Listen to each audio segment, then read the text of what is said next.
Amigos, amigas, el miércoles de la semana pasada, nuestra admirada y respetada Nancy Flores, corresponsal de la revista Contralínea, dejó la víbora chillando por sus planteamientos, sobre todo que lleva al presidente Andrés Manuel López Obrador a referirse directamente sobre dos ministros de la Suprema Corte de Justicia de la Nación. Estas son algunas de las declaraciones del presidente con las que iniciamos esta mesa de investigación Contralínea sin Censura TV. Carta de Adolfo López Mateos al pueblo de México. Les devuelvo la energía eléctrica que es de la exclusiva propiedad de la nación. ¿Hoy van a resolver eso? Hoy van a discutir el amparo en revisión. Bueno, está perfecto. Les devuelvo la energía eléctrica que es de la exclusiva propiedad de la nación. Pero no se confíen, porque en años futuros algunos malos mexicanos identificados con las peores causas del país intentarán por medios sutiles, no tanto, entregar de nuevo el petróleo y nuestros recursos a los inversionistas extranjeros. Ni un paso atrás fue la consigna de don Lázaro Cárdenas del Río al nacionalizar nuestro petróleo. Hoy le tocó, por fortuna, la energía eléctrica. Pueblo de México,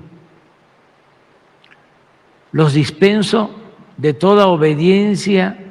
a sus futuros gobernantes que pretendan entregar nuestros recursos energéticos a intereses ajenos a la nación que conformamos. Una cosa obvia es que México requiere de varios años de evolución tecnológica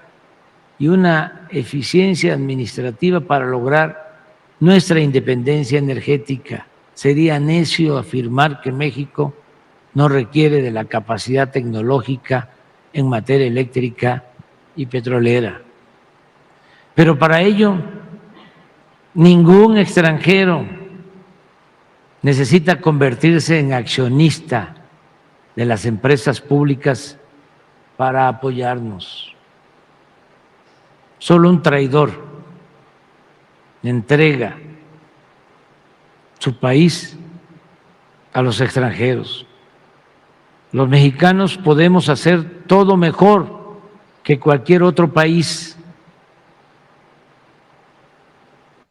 Cuando un gobernante extranjero me pregunta si hay posibilidad de entrar al negocio de los energéticos o a la electricidad,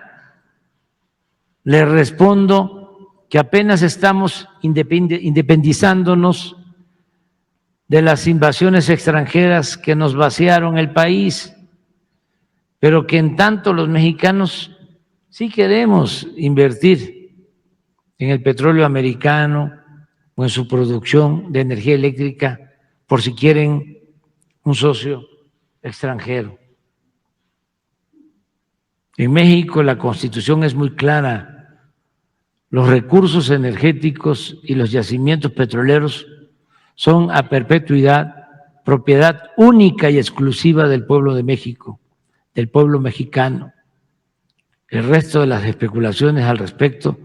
son traición a la patria. Industrializar el país no implica una subasta pública de nuestros recursos naturales ni la entrega indiscriminada del patrimonio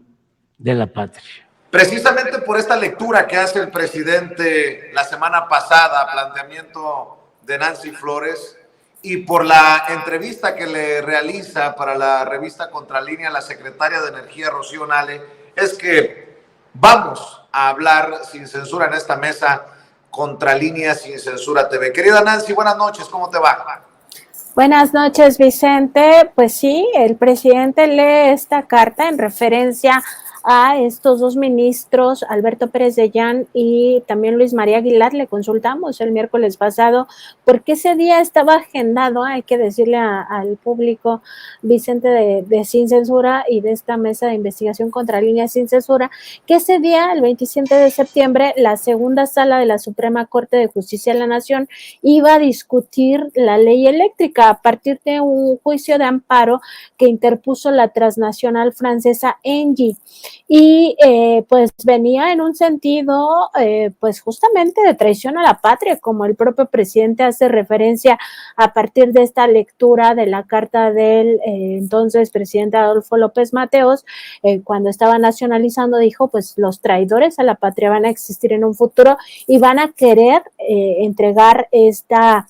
industria nuevamente a la iniciativa privada transnacional. Y así iba a ocurrir el 27 de septiembre, pero también, como habíamos adelantado en esta misma mesa, Vicente, el 18 de septiembre la Secretaría de Energía interpuso 2 denuncias contra estos 2 ministros por tráfico de influencias, por conflicto de interés y también por un sesgo de parcialidad en sus votaciones, contrario pues al interés general, al interés de la patria. Y en ese contexto, pues le habíamos consultado al presidente qué opinaba de este tema e indicó, así como en otras ocasiones lo ha dicho, sería traición a la patria, como en su momento lo dijo Adolfo López Mateos, que se deje esta industria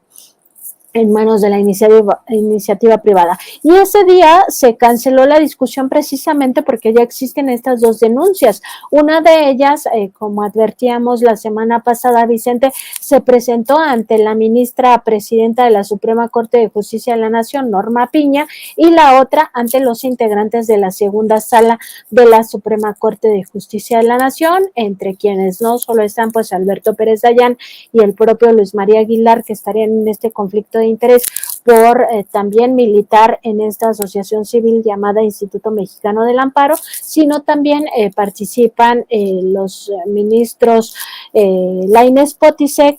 también la ministra Yasmín Esquivel Moza y la ministra Loreta Ortiz. Entonces ahí se frena ya la discusión adversa al pueblo de México sobre esta ley eléctrica y nosotros pues como parte del seguimiento que le damos a toda esta información, justamente buscamos a la secretaria de Energía para conocer más detalles de estas denuncias y ella pues sí nos empieza a comentar este tema de que los ministros pues también podrían enfrentar un juicio político por traición a la patria. Y Vicente, decir que el freno a esta discusión pues se da en un momento crucial donde ya la Corte iba a legalizar la privatización del sector eléctrico a pesar de toda la experiencia que se tuvo este mismo año en otras latitudes, particularmente en Europa, con toda la crisis de los energéticos, donde si tú recordarás, Vicente, en Europa, sobre todo en esta región de España y otras naciones como Portugal, pues las personas tenían incluso que levantarse en la madrugada para hacer labores como de licuar la comida o prender la lavadora o estos electrodomésticos que se tienen en casa, utilizarlos en la madrugada, que la tarifa pues no se iba a los cielos. Y eso es lo que está, el modelo que están tratando de imponer desde la Suprema Corte de Justicia de la Nación a México, donde el mercado eléctrico quede en manos de los privados y que sea la iniciativa privada la que fije los precios de la electricidad, cuando la electricidad en realidad es un tema de seguridad nacional y de derechos humanos. Es un derecho humano tener acceso a la energía eléctrica. Ya está demostrado que pues en manos de privados el internet no llega a los lugares más apartados y lo mismo pasaría con el tema de la luz. Así es. Yo creo que es relevante insistirle a la audiencia de Sin Censura, querida Nancy, de estos 2 personajes antes de ir a ver y escuchar lo que te dice Rocío Nales, secretaria de Energía, si te parece, y hoy aspirante a ser coordinadora de la defensa de la 4T en Veracruz. Estos personajes, estos 2 ministros, tienen un serio conflicto de interés y seguirán teniéndolo por formar parte de estas asociaciones civiles que tú has exhibido, querida Nancy, que han litigado y siguen litigando y que darían todo por convertirse en una zancadilla para el gobierno que encabeza el presidente Andrés Manuel López Obrador. No se podría, por justicia, por el mismo concepto, ser juez y parte a la vez. Y es lo que precisamente están haciendo estos dos ministros de la Suprema Corte de Justicia de la Nación, Pérez Dayán y Luis María Aguilar, Nancy. Verle también a la audiencia de Sin Censura, que justamente hemos estado revisando diversas asociaciones civiles en una investigación profunda sobre cómo se maneja este tema, y entre otros pues hemos investigado al Consejo Nacional de Litigio Estratégico, que encabeza justamente Claudio X González Guajardo, Gustavo de Hoyos Walter y también Fernando Gómez Montt Urueta, que era el secretario de Gobernación de Felipe Calderón en los años en que la Secretaría de Seguridad Pública estaba tomada por Genaro García Luna, y que estos personajes pues nunca se dieron cuenta de que supuestamente, ¿no? Entre comillas, de que Genaro García Luna se había asociado con el cártel de Sinaloa. Esta asociación, Consejo Nacional de Litigio Estratégico, es una de las que más juicios de amparo promueven contra las políticas públicas de la Cuarta Transformación y también contra las reformas a estas industrias tan importantes. Pero también está esta otra asociación civil de la que nadie había hablado, que está litigando contra el Estado mexicano, y es este Instituto Mexicano del Amparo, que a su vez es una escuela que forma a abogados especialistas en juicio de amparo. Y ahí en esa asociación civil militan estos dos ministros, Alberto Pérez Dayán, quien además aparece en su consejo, y esto es lo grave, en su consejo de decisión como un vocal, y él, en el caso del ministro Aguilar Morales, pues él aparece como miembro honorario permanente de esta asociación civil. En este momento en pantalla estábamos viendo justamente este directorio, donde dentro del consejo directivo del Instituto Mexicano del Amparo, pues ahí claramente aparece el ministro Pérez Dayán. Y esta pertenencia, esta participación dentro de esta asociación civil, pues los convierte en juez y parte, Vicente, porque ellos no han renunciado a su militancia en esa asociación civil, ni se han manifestado en contra de lo que promueve esa asociación civil. Y entre otras cosas, como lo veníamos advirtiendo ya desde hace unas semanas, particularmente lo venimos diciendo desde finales de agosto,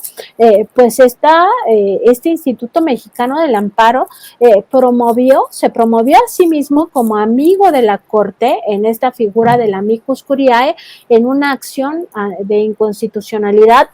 destinada a que los servidores públicos pudieran ganar más que el presidente Andrés Manuel López Obrador, cuando la Constitución dice exactamente otra cosa. Esa acción de inconstitucionalidad pues llevó a que los ministros, magistrados y jueces de la élite o de la llamada burocracia dorada del Poder Judicial de la Federación pues sigan ganando precisamente más que el primer mandatario. Y quien llevó este tema, donde ese instituto fue amigo de la Corte, fue ni más ni menos que Alberto Pérez Dayán. Otro tema que han litigado y que incluso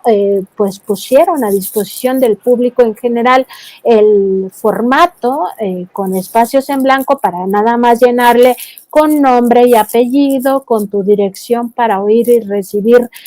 notificaciones en torno a ese juicio de amparo, y con otros detalles que tienen que ver más con los datos personales, pues tú nada más te presentarás ante el juzgado, incluso te ponen ante qué tipo de autoridad tienes que presentar este juicio de amparo. Lo presentará sin necesidad de pues contratar a un despacho de abogados o a un abogado experto en amparo. ¿Esto qué significa? Que están promoviendo juicios masivos en contra particularmente de la distribución de los libros de texto gratuitos. ¿Quién es el ministro que estaba involucrado en el tema de los libros de texto gratuitos? Pues ni más ni menos que Luis María Aguilar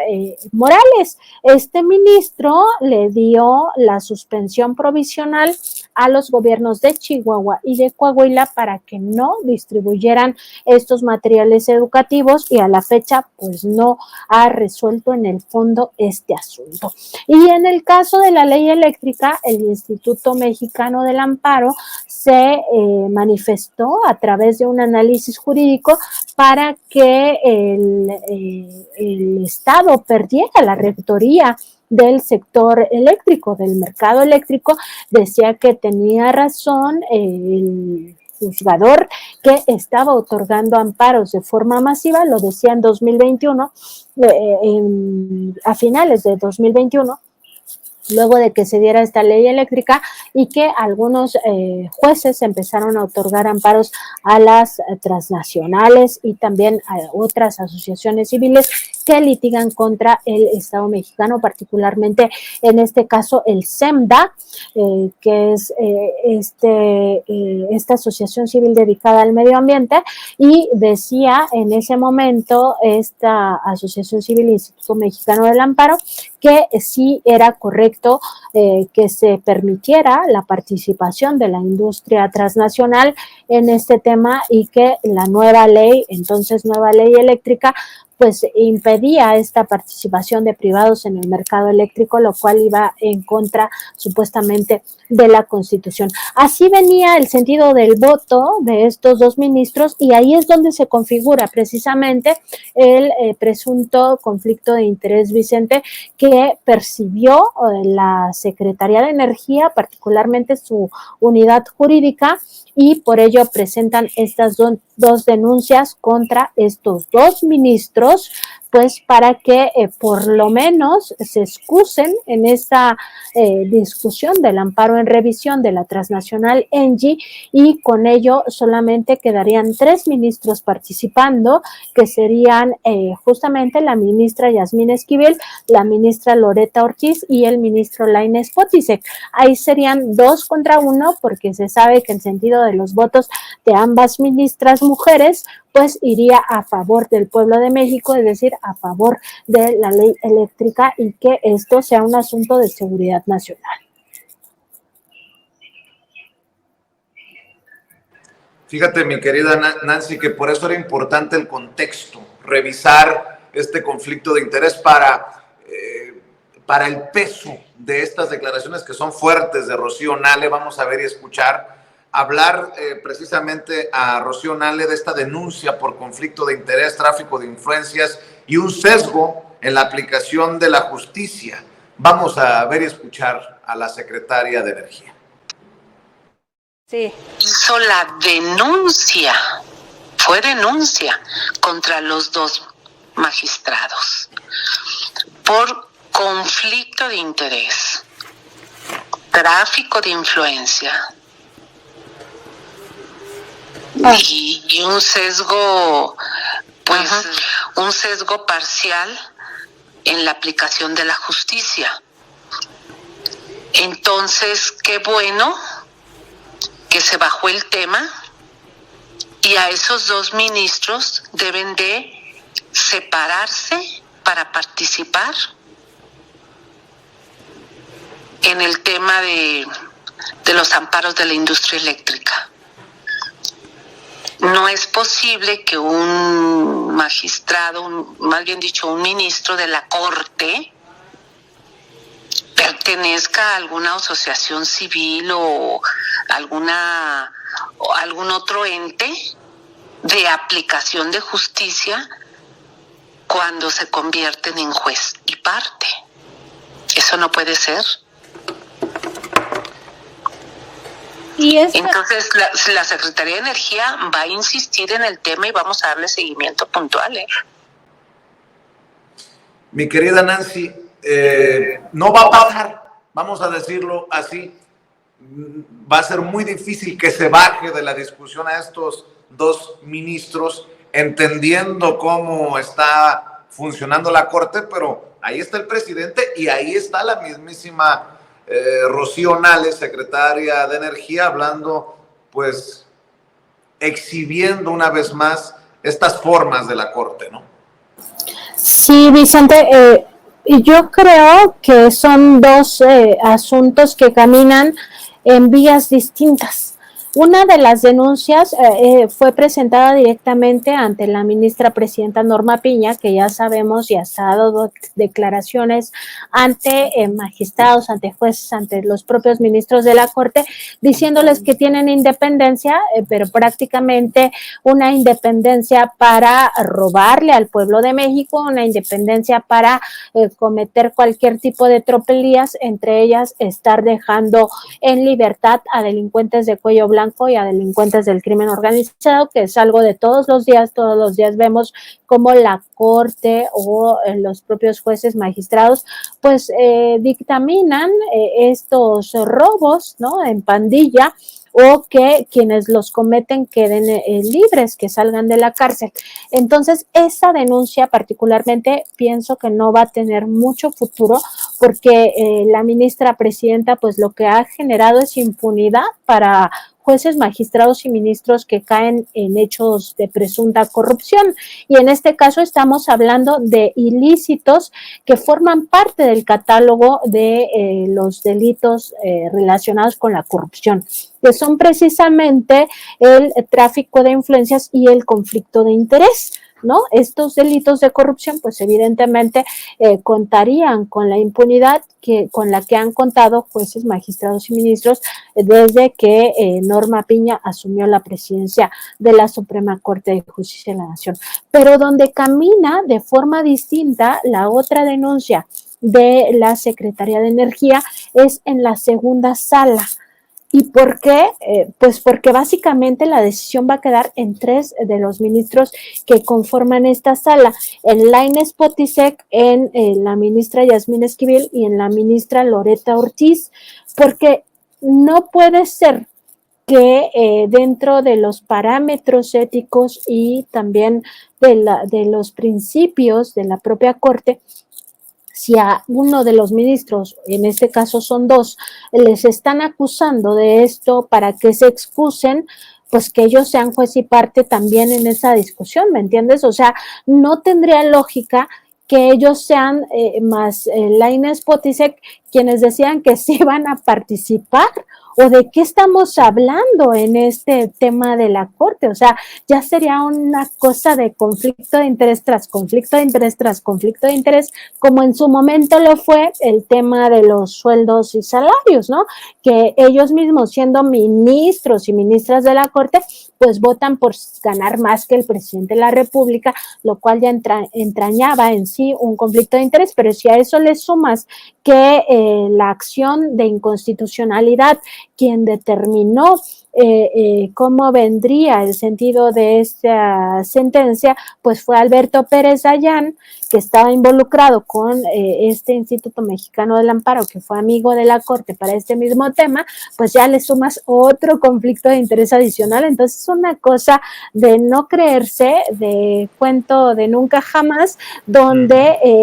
la Corte, los ministros, ministras, pues permanentemente violan la ley y nadie les hace nada porque ellos son la ley, o sea, personifican la ley y además nos engañan diciéndonos que hay un Estado de Derecho, lo cual es falso, Vicente. Pues veremos en qué sentido caminan estas 2 denuncias, pero tienes toda la razón al decir que muy probablemente en el caso que se presenta ante la ministra Norma Piña, pues ahí sí que no vamos a ver ningún resultado, porque justo pues lo que se ha generado es impunidad. De hecho, la propia Rocío Nale te menciona, Nancy, que solo por el conflicto de interés, por esa posibilidad de ser juez y parte, debería de desecharse la revisión, el amparo en revisión y lo que ocurre precisamente al interior de la Suprema Corte de Justicia de la Nación. Vamos a seguir escuchando esta interesante entrevista que le concede Rocío Nale a la querida Nancy Flores. justo, secretaria, sobre este último punto, esta queja o esta denuncia que se hace ante la ministra Norma Piña, ¿qué procedimiento llevaría si tienen un estimado de tiempo en el cual tendría que resolver, y también en qué sentido sería justo para el pueblo de México que se resolviera? Bueno, como todos los casos de la Corte, no tienen tiempo. No tienen tiempo, ellos determinan sus tiempos y sus momentos. Eso lo determinan ellos. Entonces nosotros vamos a estar esperando el tiempo que sea necesario para que dictamine. Ahora, tan solo con el hecho de que 2 ministros estén involucrados, es un tema que se debería desechar, que se debería de desechar y ver por la confiabilidad del sistema eléctrico, que es de seguridad nacional para el país. Eso es lo más importante. Mi querida Nancy, a ver, y otra cosa que hemos analizado en estas mesas de Contralínea Sin Censura TV, en la judicatura, que es parte de lo que también te declara a continuación Rocío Nale, manda Norma Piña. Y Norma Piña, pues no está necesariamente del lado de las políticas del presidente Andrés Manuel López Obrador. Qué extraño que hablemos de ministros y metamos el tema político, pero así están las cosas. Por eso decíamos que no va a pasar nada, porque entre ellos mismos se investigan, Nancy. Sí, el tema del Consejo de la Judicatura Federal forma parte exactamente de los mismos problemas que se arrastran con este Poder Judicial, porque son juez y parte. O sea, la ministra presidenta de la Corte a su vez es la consejera presidenta del Consejo de la Judicatura Federal. Entonces, ellos no se van a dar un balazo en el pie, por supuesto, ni pues como ha pasado en otros casos, esto que señalas, Vicente, de que acabamos hablando de política, pues porque al final todo es política. Incluso las decisiones de la Corte tienen un carácter político, porque ellos han elegido un proyecto de nación, y por ellos me refiero a la mayoría, no estoy hablando de todos. Por supuesto que el caso de las ministras Loreta Ortiz y Yasmín Esquivel es aparte, y también el caso del ministro Arturo Saldívar se tiene que leer de una forma aparte del otro bloque, ¿no? Del bloque que comanda Norma Piña, porque ellos ya eligieron el proyecto de nación de la derecha y están actuando en consecuencia. Entonces, es evidente que ellos no se van a dar un balazo en el pie, no van a revisar la actuación de los otros ministros y ministras, y en el caso de la judicatura, pues además va a argumentar que pues no tiene competencia, en el sentido de que quienes aceptan discutir o quienes tienen por mandato discutir denuncias contra ministros de la Corte son los propios ministros de la Suprema Corte de Justicia de la Nación, porque así está establecido en las normas. Entonces, todo esto estará a discusión en 2024, en las elecciones del próximo año, porque ahí se podrá definir si ya desechamos a este Poder Judicial, que es un bueno para nada, que solo nos cuesta millones de pesos, que deja en libertad a los criminales, que nos hace mucho daño tener una corte con estas características, un consejo de la judicatura capturado por estas mismas autoridades, jueces y magistrados corruptos que lo único que hacen es vender la justicia al mejor postor, y el mejor postor suele ser aquel que tiene dinero, que tiene poder económico, sea del crimen organizado o del crimen de cuello blanco, y pues eso no nos sirve como sociedad. Entonces, si ya vimos que todo esto va a ser imposible desde el propio, digamos, desde el próximo propio máximo tribunal, porque se intentó a través de los ministros que propuso el presidente López Obrador, propuso 4, 2 de ellos traicionaron, González Alcántara Carrancá y también la ministra Ríos Farjat traicionaron al presidente López Obrador, pero sobre todo traicionaron al pueblo de México al aliarse a ese grupo criminal, porque no se le puede llamar de otra forma cuando dejan a los criminales en la calle sin importarles la seguridad de la gente o el dinero en su conjunto del pueblo de México, pues justamente no podemos esperar nada. Entonces será en 2024 cuando se tenga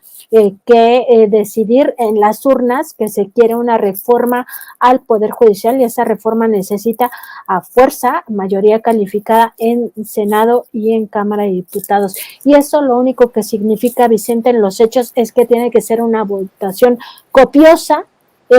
muy, muy grande, masiva, por el otro proyecto de nación que está en juego, que es justamente el de la 4T. Es la única manera, de parte de ellos no vamos a encontrar justicia, y eso ya está absolutamente probado, no lo estamos inventando, casi que diario vemos evidencias de sus corruptelas. Y en el caso de la ley eléctrica, pues decir que el sentido del proyecto pues venía para desechar la ley eléctrica que buscaba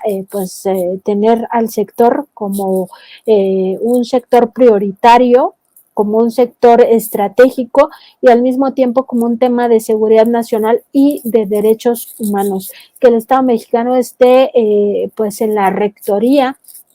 de este sector para que a nadie le falte electricidad y nunca los precios se disparen de tal manera que no sea imposible pagarlo, y por tanto regresemos a la época de la linterna o de la vela, porque pues ya no vamos a tener dinero, ¿no? Simplemente o comemos o pagamos la luz, y eso es lo que está en juego en estos momentos. Entonces, a pesar de ese escenario, Vicente, yo sí veo positivo que se haya frenado el 27 de septiembre esta discusión, porque algo van a tener que resolver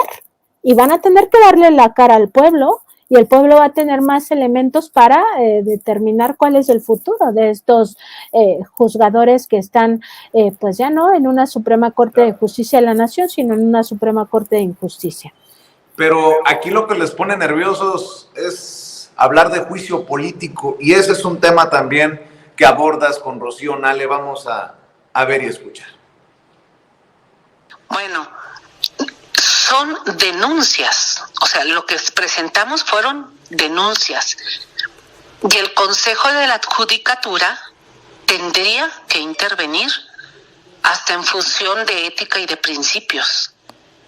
para 2 ministros de la Corte. Desde ahí, pues la Corte tiene que mostrar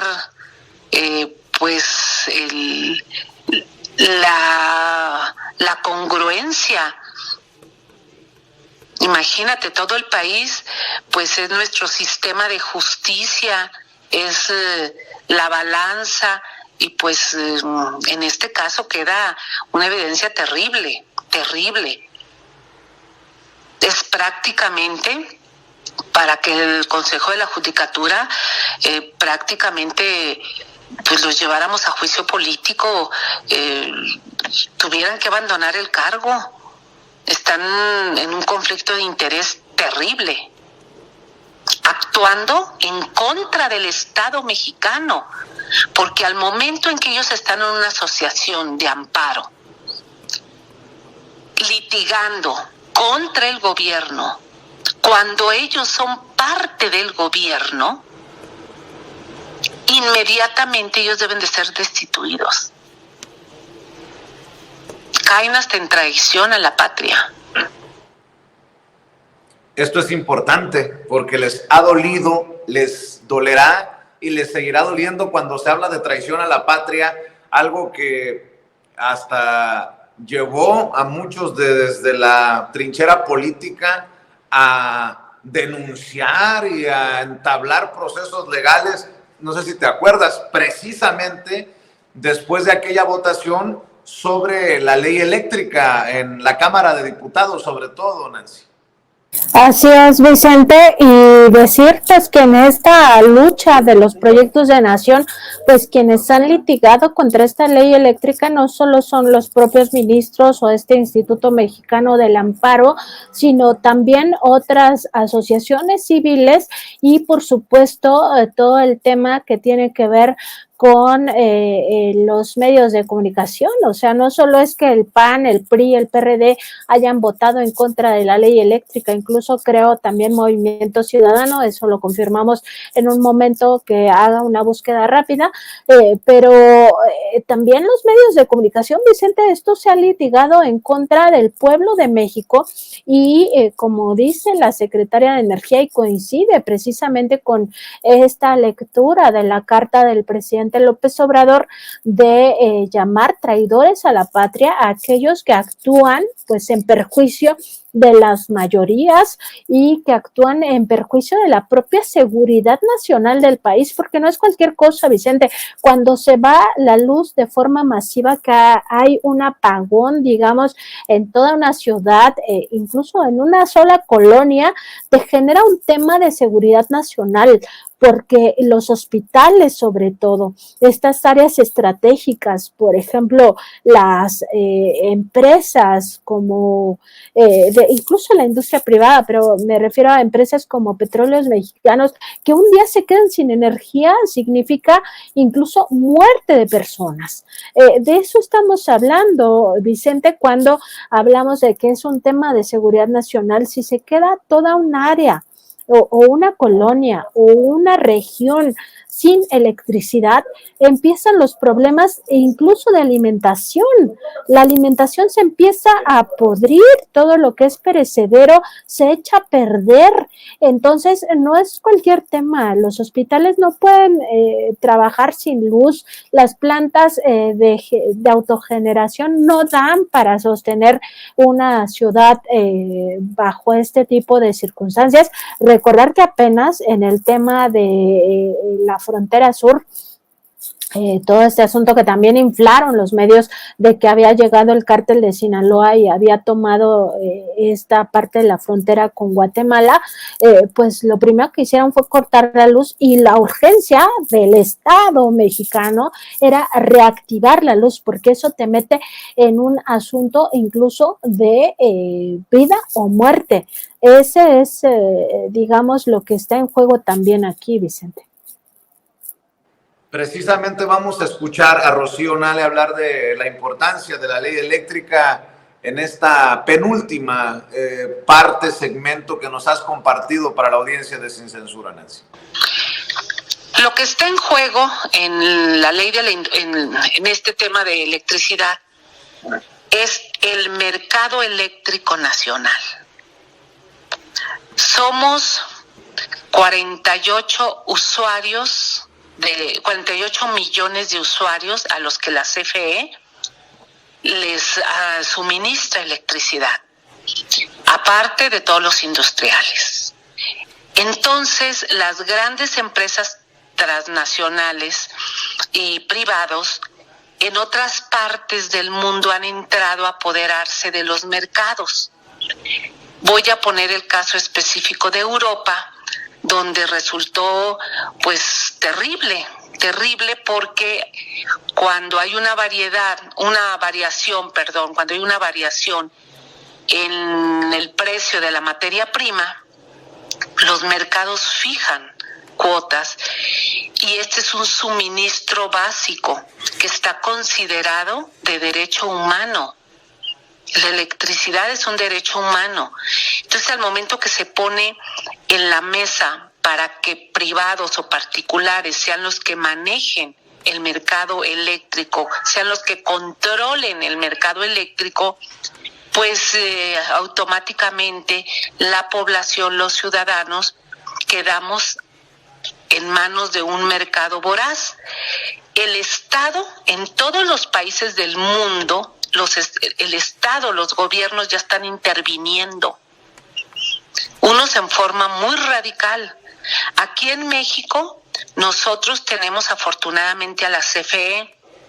y desde hace 5 años que llegó el presidente López Obrador, Nosotros, dentro de la política energética, la instrucción fue: vamos a balancear, que sea un 54% de la nación y un 46% de los privados quienes estén en el mercado. Con eso, pues garantizamos que haya una equidad, pero que el Estado no pierda el control en un área estratégica. Y los privados y los particulares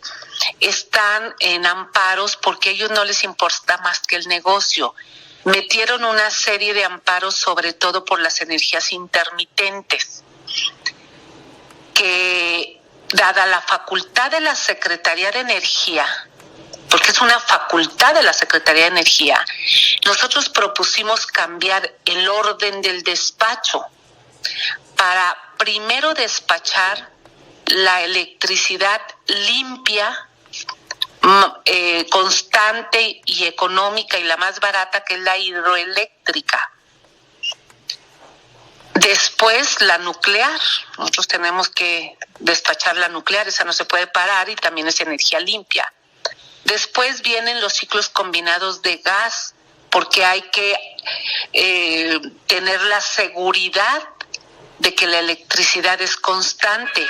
Y el gas en otras partes del mundo está considerado como energía limpia. Entonces nosotros la solar y la eólica las mandamos a quinto, sexto sitio porque son intermitentes. Y todos los que se ampararon son aquellos que están aquí en México con solares o con eólicas, que son intermitentes, porque quieren que se despache primero con un alto costo y sin pagar el respaldo, porque el respaldo en otras partes del mundo se paga, menos en México. Entonces había un manejo viciado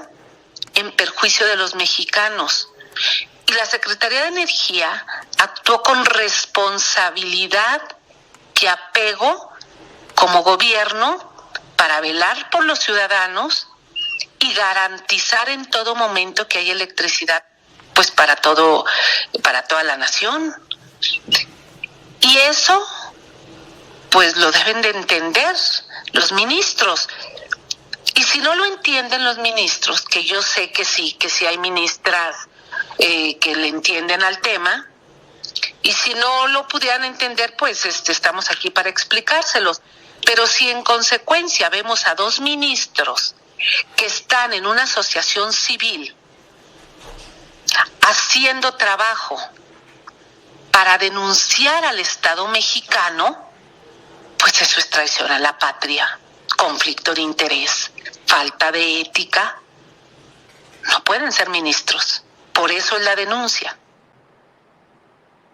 Y bueno, pues tendríamos que estar al pendiente también del seguimiento que se le dé, tanto por parte de la secretaria Rocío Nale y su equipo, y el mismísimo presidente, que está entre los más interesados o el más interesado en este tema, como lo pudiste pues palpar el miércoles pasado en la mañanera, querida Nancy. Sí, Vicente, porque este es un tema, pues como lo dice la propia Secretaria de Energía, de Seguridad Nacional, donde está en juego un derecho humano y al mismo tiempo todo el sector eléctrico. No es poca cosa que se trate de 48 millones de usuarios a los que la CFE les da servicio, y ese mercado es el que quieren estas industrias acostumbradas a saquear al país. Cuando el presidente López Obrador dice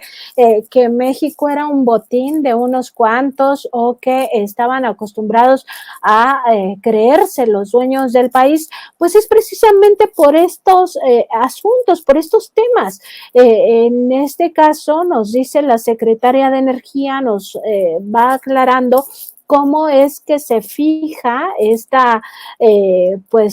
industria, ¿no? Primero las energías limpias estables y al final aquellas que son inestables. Y dice, había un sector muy viciado en los gobiernos pasados, porque no solo es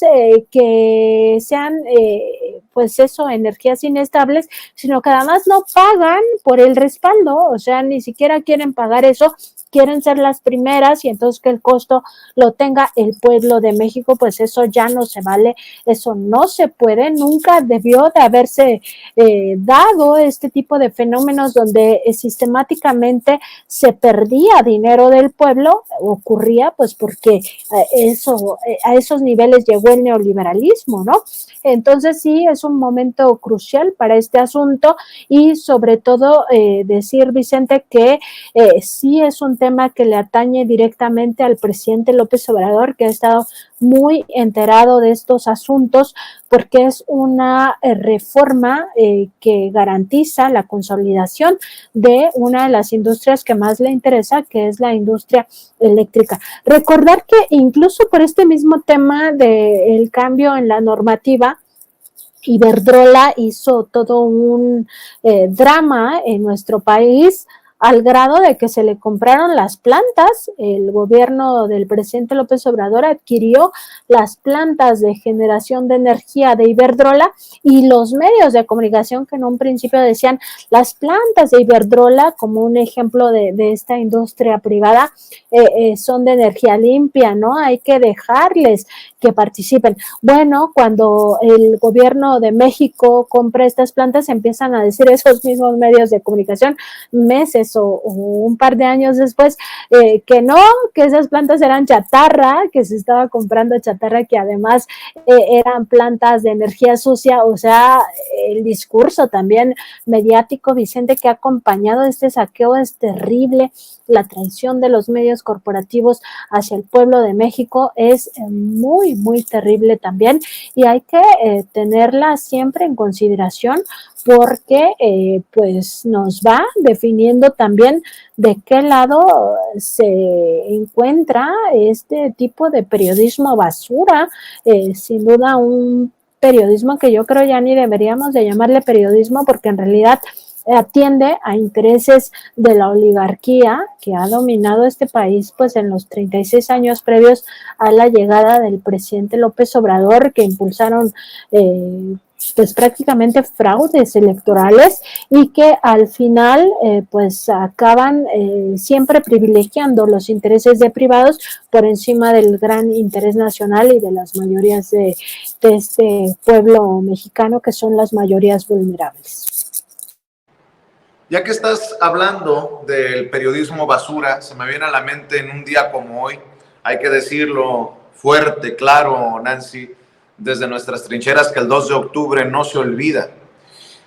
Creo, salvo que tú tengas otra idea, que ese fue el primer gran montaje, el primer gran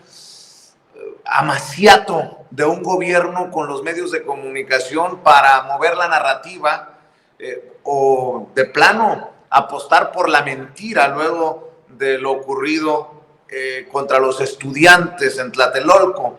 2 de octubre que llega también con el 12º aniversario de Morena, ese movimiento convertido en partido que lleva al presidente, o el presidente lleva al partido, como lo quieran ver, porque está para el análisis, a Palacio Nacional. En fin, una fecha pues para el análisis y para seguir apostando al no olvidar, mi querida Nancy. Sí, Vicente, 2 de octubre, ni perdón ni olvido, porque hay que tener memoria como pueblo de México de estas grandes atrocidades que cometieron el Partido Revolucionario Institucional en complicidad con el Partido Acción Nacional y con otros actores de la sociedad, entre ellos los medios de comunicación corporativos. Y sí, hay que recordar que entre las grandes traiciones de estos medios, que en aquellos momentos se llamaban a sí mismos soldados del PRI, pues está el caso de la matanza estudiantil en Tlatelolco, en esta Plaza de las Tres Culturas que nos debe de, pues justamente llevar a la reflexión por lo que significó, por la brutalidad de que se cometió en contra de jóvenes que tenían todo un futuro por delante, jóvenes que lo único que hacían era pues defender la educación pública en un primer momento y después defender derechos sociales, el derecho a vivir en una sociedad democrática, a que las políticas públicas fueran en función de los intereses de las mayorías vulnerables, jóvenes que no solo estaban adscritos a universidades públicas, recordar que había estudiantes de la Universidad Nacional Autónoma de México, del Instituto Politécnico Nacional, del Colegio de México, de la Universidad de Chapingo, también de la ENA, de la Escuela Nacional de Antropología e Historia, de las normales rurales, de la Escuela Normal de Maestros, sino también de universidades privadas como La Salle, la Universidad Iberoamericana, y que ellos lo único que hacían era, pues eso, cuestionar a sus autoridades, cuestionar el rumbo que llevaba México y pedir un gobierno mejor, ¿no? En aquel momento se estaba viviendo todo el tema de la guerra sucia, y sí, una de las grandes traiciones, sin duda, al pueblo de México y a la memoria colectiva de los medios corporativos, pues eso, justamente esta matanza estudiantil de las cuales guardaron silencio. Y eso nos lleva a estos dos, digamos, dos vertientes de las traiciones de esta prensa basura al pueblo de México. Por una parte está la censura de los grandes temas, el no incluir en la agenda mediática lo que no les conviene a sus intereses, en este caso,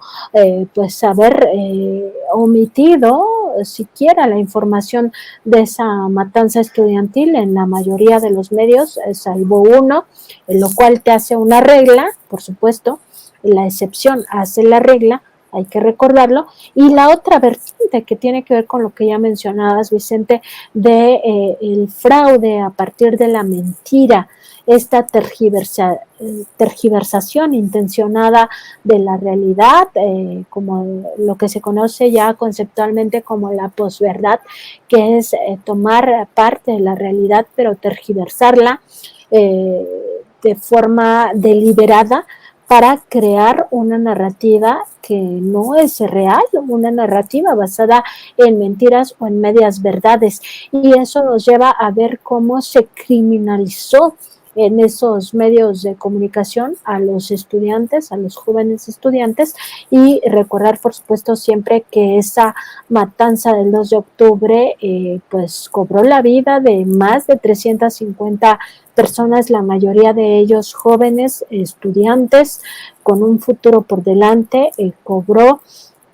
estas vidas por orden del entonces presidente de la República, Gustavo Díaz Ordaz, por órdenes de quienes estaban al frente de las áreas de seguridad, incluyendo al propio ejército mexicano, y que esto, pues, tener memoria nos debe llevar a la no repetición y a cuestionarnos. ¿Para eso quieren regresar el PRI y el PAN al poder federal? Para seguir cometiendo estas atrocidades que sistemáticamente se fueron viviendo a lo largo de esos años, porque después de la matanza del 2 de octubre vino el jueves de Corpus Christi, todo el tema de